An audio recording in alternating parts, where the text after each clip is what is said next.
Israel also took Gaza's population registry with it on its withdrawal of its ground troops in 2005, enabling it to completely control who enters and who leaves the Strip.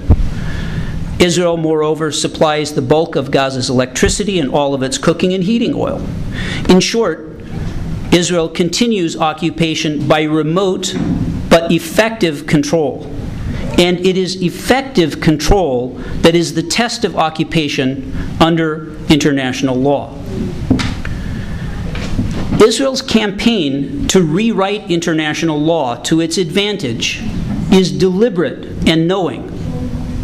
As a former head of Israel's 20-lawyer international law division in the Military Advocate General's office, Daniel Reisner, recently stated, "If you do something long enough, the world will accept it."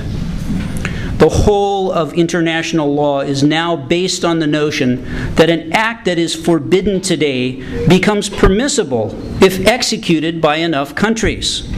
International law progresses through violations. We invented the targeted assassination thesis, and we had to push it. At first, there were protrusions that made it hard to insert easily into the legal molds. 8 years later, it is at the center of the bounds of legitimacy. During the Gaza fighting, Israel again tried to advance international law through violations.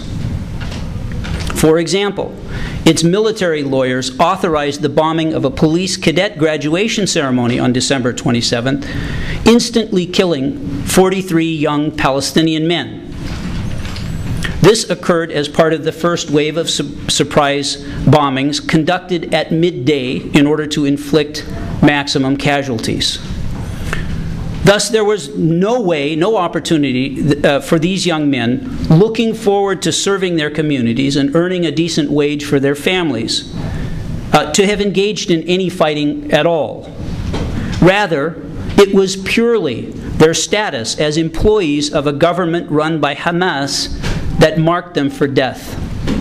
All in all, Israeli troops killed some 255 Palestinian civilian policemen who were not engaged in fighting.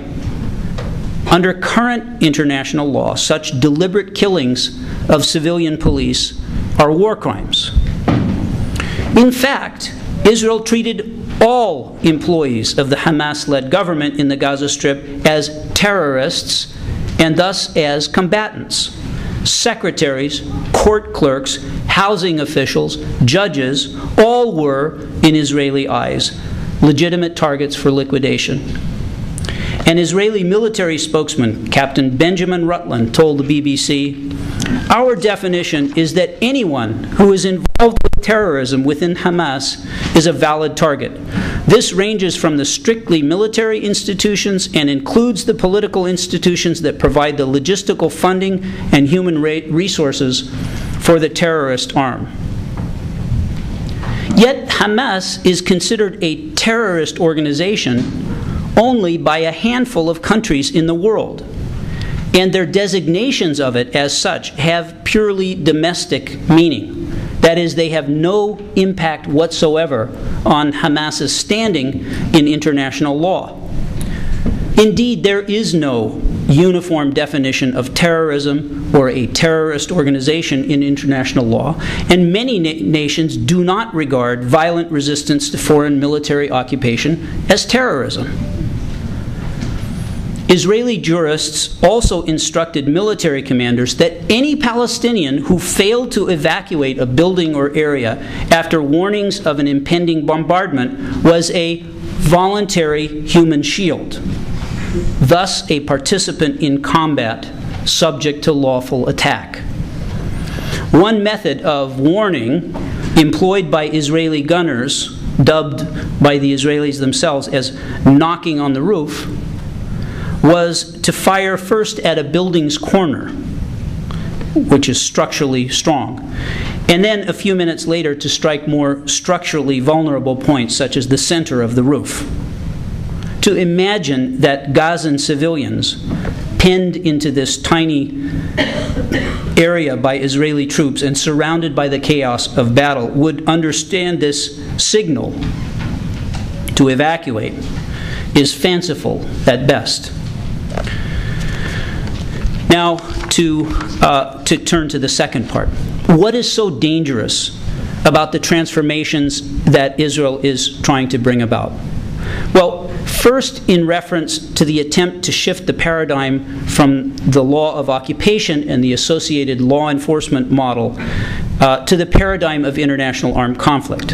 What this represents, in effect, is an attempt by Israel to have total, meaningful control over a civilian population with none of the responsibility for their welfare.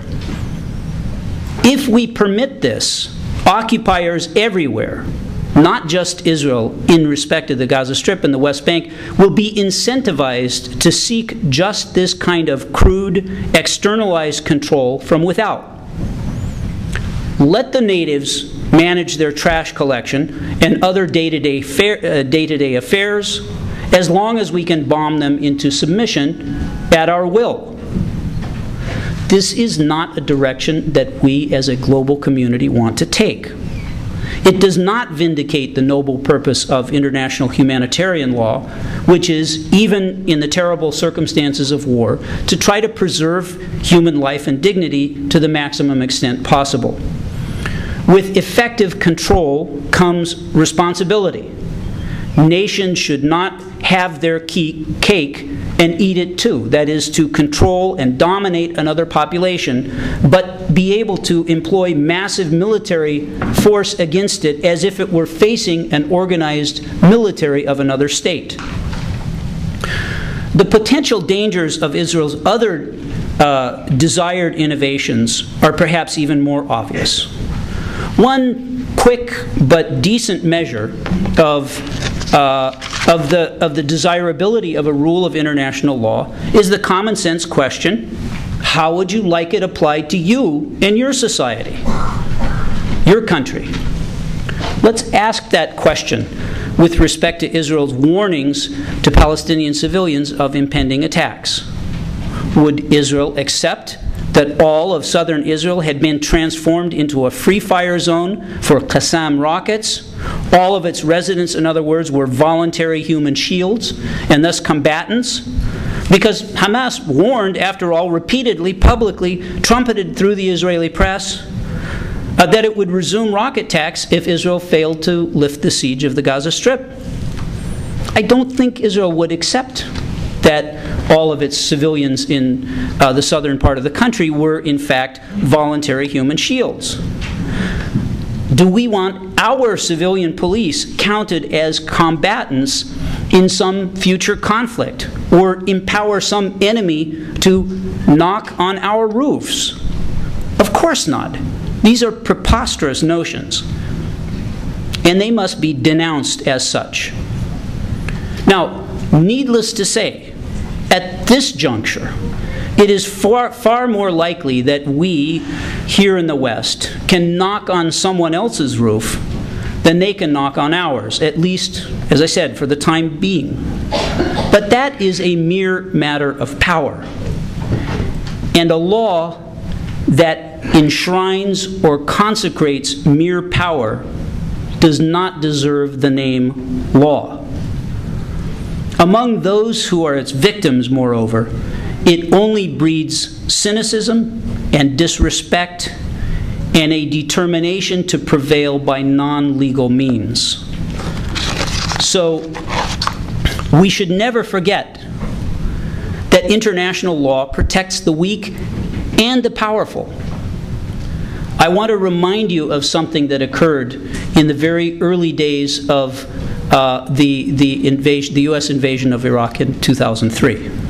And this may not have been reported as widely in Canada as it was in the United States, but you may nonetheless recall that a few days into the war, some American troops were actually captured by the Iraqis, and they were put on television. They were displayed on television by the Iraqis.